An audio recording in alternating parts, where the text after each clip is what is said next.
Monthly expiry के दिन short covering के चलते बाजार में लौटी रौनक। निफ्टी दिन के निचले स्तर से करीब 300 अंक चढ़कर 16,179 पर हुआ बंद। सेंसेक्स भी 523 अंकों से ज्यादा चढ़कर हुआ बंद।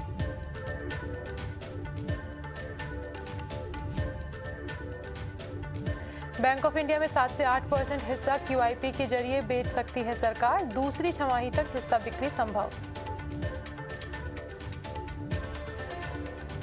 एक्साइज ड्यूटी में कमी और चीनी गेहूं एक्सपोर्ट बैन से FMCG ग्राहकों को मिल सकती है राहत। प्रोडक्ट्स की लागत में 10% तक आ सकती है कमी। FMCG कंपनियां कीमत बढ़ाने पर लगा सकती हैं ब्रेक। पेट्रोल डीजल पर एक्साइज ड्यूटी घटाने के बावजूद सब्जियों के दामों में उछाल। मुंबई के रिटेल मार्केट में टमाटर ने लगाई सेंचुरी। मटर और भिंडी के दामों में भी भारी इजाफा।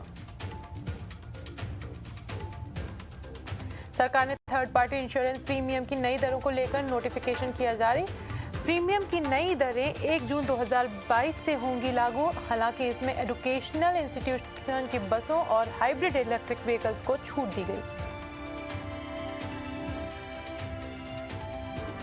हैदराबाद में पीएम मोदी ने की ISB के कार्यक्रम में शिरकत। कहा, स्मार्टफोन डाटा कंज्यूमर के मामले में भारत नंबर 1, इंटरनेट यूजर्स के लिहाज से दूसरे नंबर पर देश।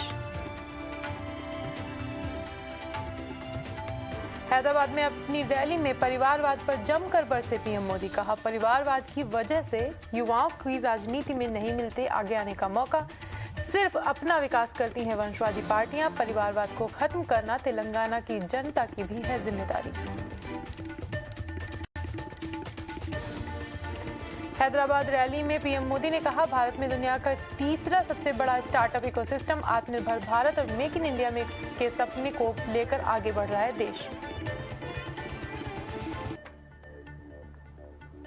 योगी सरकार ने पेश किया अपने दूसरे कार्यकाल का पहला बजट। वित्त मंत्री सुरेश खन्ना ने वित्त वर्ष 2022-23 के लिए 6,15,518 करोड़ का किया बजट पेश। यूपी सरकार के इतिहास में अब तक का सबसे बड़ा बजट। सीएम योगी आदित्यनाथ ने यूपी के बजट को बताया उज्जवल भविष्य का ड्राफ्ट। योगी बोले, अगले 5 साल के विकास का टारगेट दिखा रहा है बजट। इसमें राज्य की 25 करोड़ जनता की जन आकांक्षाएं शामिल।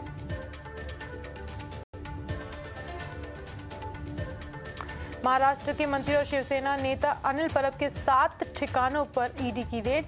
पुणे और मुंबई में ठिकानों पर हुई रेड। परब पर जमीन सौदे में अनियमितताओं और मनी लॉन्ड्रिंग का है आरोप। अनिल परब के बचाव में सामने आए शिवसेना नेता संजय राउत। कहा, बीजेपी विपक्ष के खिलाफ कर रही है केंद्रीय एजेंसियों का इस्तेमाल। ये सिर्फ महाराष्ट्र सरकार को बदनाम करने की साजिश।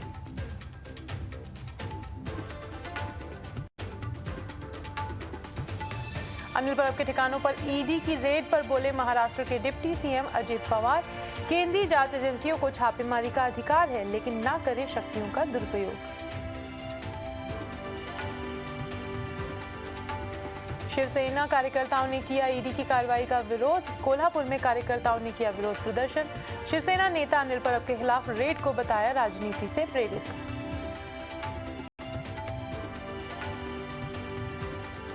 महाराष्ट्र के परिवहन मंत्री अनिल परब के ठिकानों पर ईडी की छापेमारी पर बोले बीजेपी नेता किरीट सोमैया। कहा कि अनिल परब अब जेल जाने के लिए नहीं तैयार।